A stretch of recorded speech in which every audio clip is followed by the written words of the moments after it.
Hi friends, ഇന്ന് ഞാൻ മണിയെക്കുറിച്ചാണ് സംസാരിക്കുന്നത്. നിങ്ങൾക്ക് മണി ഇഷ്ടമാണോ? നിങ്ങൾ മണിയെ ഒരുപാട് ഇഷ്ടപ്പെടുന്നുണ്ടോ? നിങ്ങൾ പണത്തെ ബഹുമാനിക്കാറുണ്ടോ?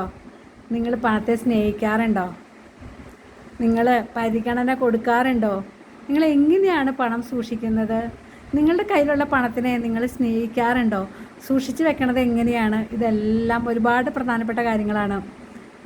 നമുക്ക് കിട്ടുന്ന പണത്തിന് നമ്മൾ വളരെ നന്ദിയുള്ളവരായിരിക്കണം. നമുക്ക് വരുന്ന പണത്തിനോടും നമ്മുടെ കയ്യിൽ നിന്ന് പോകുന്ന പണത്തിനോടും എപ്പോഴും നമ്മൾ നന്ദിയുള്ളവരായിരിക്കണം.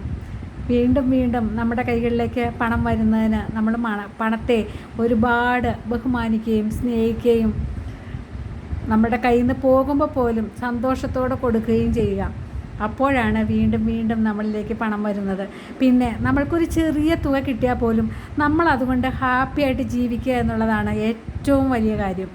എത്ര കിട്ടി എന്നുള്ളതല്ല, ആ കിട്ടിയത് കൊണ്ട് വളരെ സന്തോഷത്തോടെ ജീവിക്കുക. അത് ചിലവാക്കുന്നത് എങ്ങനെയാണ്, ഏതെല്ലാം വിധത്തിലാണ്? ലാഭിഷായിട്ട് ചിലവാക്കിയാൽ എത്ര രൂപ കിട്ടുന്ന ആൾക്കും യാതൊരു ഗുണവുമില്ല. അത് കുറഞ്ഞ തുകയാണ് കിട്ടുന്നതെങ്കിലും അതെങ്ങനെ ചിലവഴിക്കണം എന്ന് മനസ്സിലാക്കിയാൽ മാത്രമേ നമ്മുടെ കയ്യിൽ പണം നിൽക്കൂ. അപ്പോൾ പണം നമ്മുടെ കയ്യിൽ നിൽക്കാൻ വേണ്ടി നമ്മൾ ഒരുപാട് കാര്യങ്ങൾ ശ്രദ്ധിക്കേണ്ടതുണ്ട്.